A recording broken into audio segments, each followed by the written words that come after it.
کہ شریعت میں حکم یہ ہے کہ 4 رگیں کاٹنی ہیں. وہ 4 رگیں کون کون سی ہیں؟ ایک تو یہ جو سب کی نظر آ رہی ہے موٹی سی خوراک کی نالی. یہ تو نہ صرف یہ کہ نظر آتی ہے، باقاعدہ محسوس بھی ہوتی ہے. تو خوراک کی نالی ہے، اس کو مری کہتے ہیں عربی میں. یہ نالی جانور کی ہوتی ہے نا، بہت موٹی سی، جہاں سے خوراک جاتی ہے.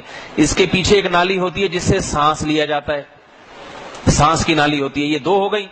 دائیں اور بائیں 2 موٹی موٹی نالیاں ہوتی ہیں، خون کی نالیاں، جو دل سے نکل کے دماغ کی طرف جا رہی ہوتی ہیں. سمجھ رہے ہیں؟ ان میں بہت پریشر کے ساتھ خون دل سے کہاں جاتا ہے؟ دماغ کی طرف.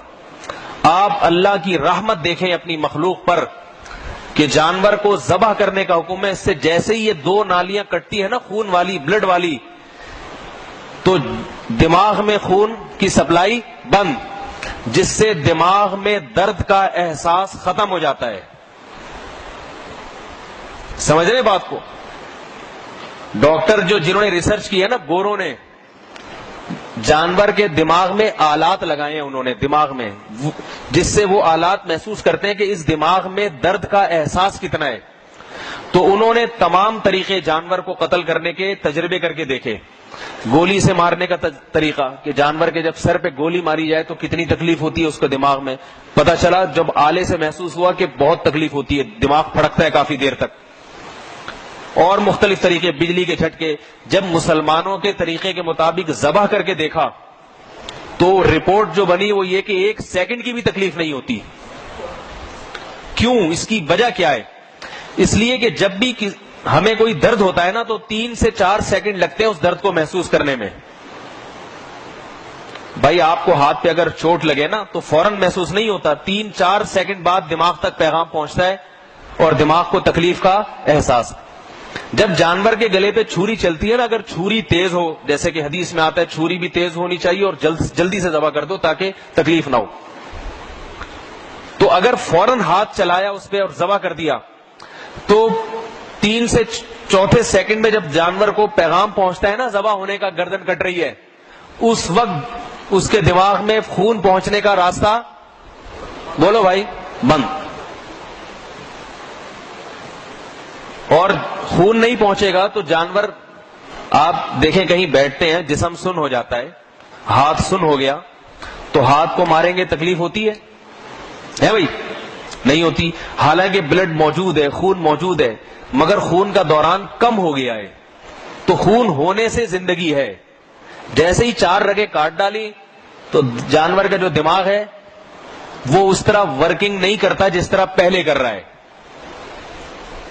لہذا اس کو کٹنے کا بھی احساس نہیں ہوتا.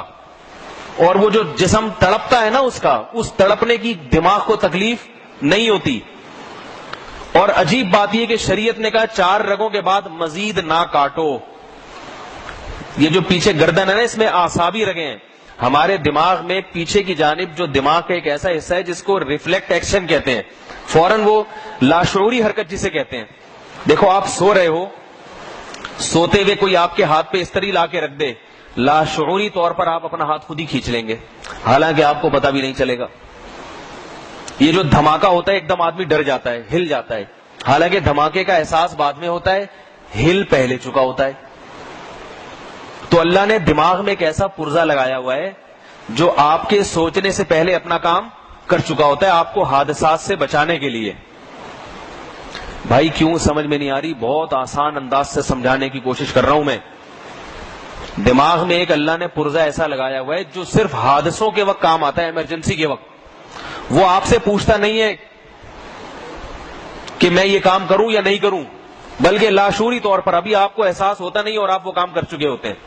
کسی کے ہاتھ پہ سگریٹ رکھیں، جلنے کا احساس بعد میں ہوگا، ہاتھ وہ پہلے کھینچ لے گا، اس لیے کہ دماغ کا وہ حصہ پہلے آرڈر دے چکا ہوگا کہ بھئی، کیونکہ اس کو پتا ہے کہ سگریٹ لگنے کے بعد سوچنے کا ٹائم اگر دیا جائے نا تو اس وقت سگریٹ آر پار ہو چکی ہوگی. تو وہ جو دماغ کا وہ والا حصہ ہے نا جو آرڈر کرتا ہے جسم کو، جب رگیں کٹ گئیں اور دل پھڑک رہا ہے اور خون نکل رہا ہے تو دماغ کا وہ والا حصہ ورکنگ میں رہتا ہے، اور وہ پیچھے جو اعصابی رگیں ہیں ان کے ذریعے جسم کو آرڈر کرتا ہے کہ بھئی کچھ الٹا پلٹا کام ہو گیا ہے، جس سے جسم خوب اچھی طرح تڑپتا ہے. جانور بہت ٹانگیں چلاتا ہے، اس کا فائدہ یہ ہوتا ہے کہ اس کا جسم کا جتنا خون ہے وہ سارا اس کی حرکت کی وجہ سے باہر نکل جاتا ہے.